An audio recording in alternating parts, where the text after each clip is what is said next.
Alright, we're doing windshield crack repair here in Austin on a Grand Cherokee. It's 2016 if I remember correctly. Either way, it's the new body style. And what we have here, I'm able to capture it, is we had a rock that impacted right at the edge. And it caused a crack to run all the way across to where I have my mirror here. And that spot right there is like a pilot where I'm going to drill right at the end of the crack to try to keep it from growing. Get this to focus on my finger. There we go. And that drilling right there at the end of that crack should be able to stop it from growing. So I have a Dremel drill right here, and I'm going to get started. I'll be right back after I get that hole drilled. We'll see how it goes. Crossing my fingers here. Alright, our hole is drilled, and what I use here is just a syringe. I have an 18 gauge, and what I do is I'll just force air in there, concentrated spot of air to clean out that hole. Get all the little shards of glass, little dust, glass particles out of there, and then I'll attach the bridge. Now if you see, if I can get this to focus right, you can make out that the crack does not look like it extends into the drill hole spot. That's intentional. What I'm going to do is I'm going to flick the glass. I'm going to kind of force that crack to extend right into the hole that I drilled there. Let's see. I'm going to move that mirror, see if we get a better look at it. All right. Now it looks like we can see it a little bit better.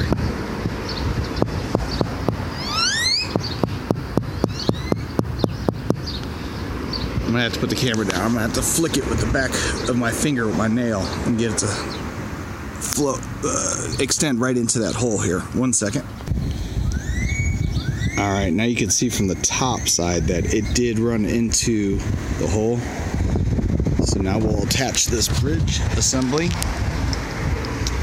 with the injector there.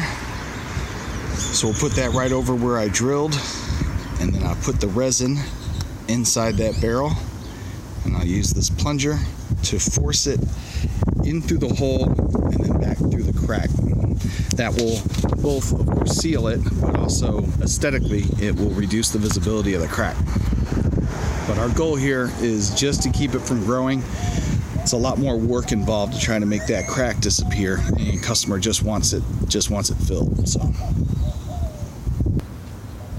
all right, now we can see that I have this right over the top of the hole lined up perfectly, and from here we'll inject the resin and we'll be right back.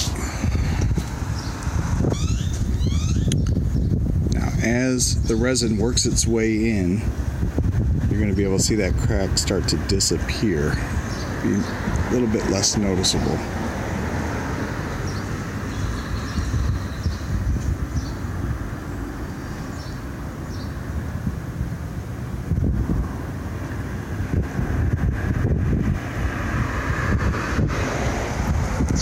Just about a ½ inch.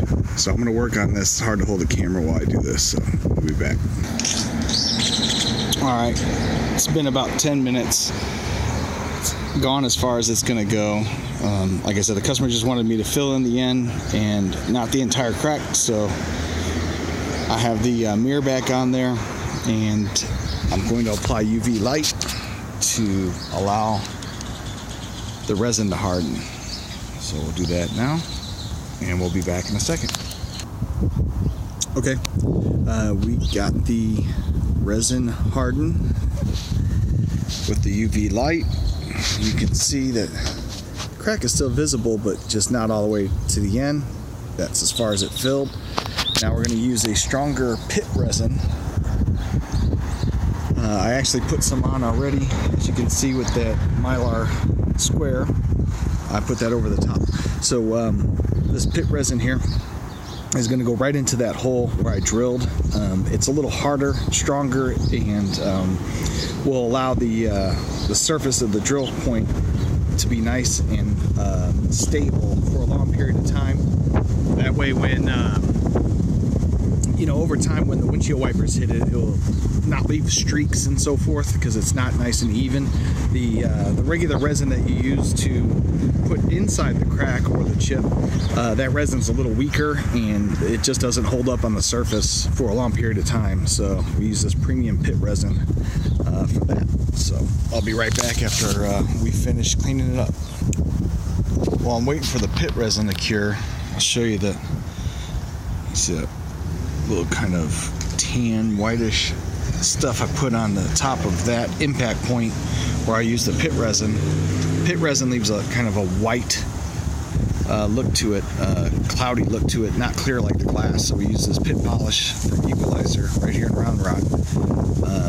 They do a lot of windshield repair supplies and tools, so I have that on there and I'll polish it up with that. I'll make it nice and clear, look just a little bit more professional. Alright, so we use a flat edge razor blade. We'll go perpendicular against the glass and clean up that excess pit polish. And you're left just with that little tiny hole right where I drilled. It's kind of hard to see from here, but I promise you it exists. It's a little kind of cloudy white spot like I was saying. I'm going to put pit polish on that and we'll see the finished product.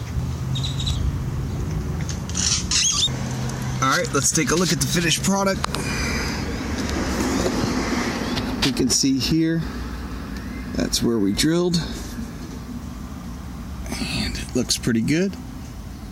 Filled in nicely. And we are finished. Thanks for watching. Okay.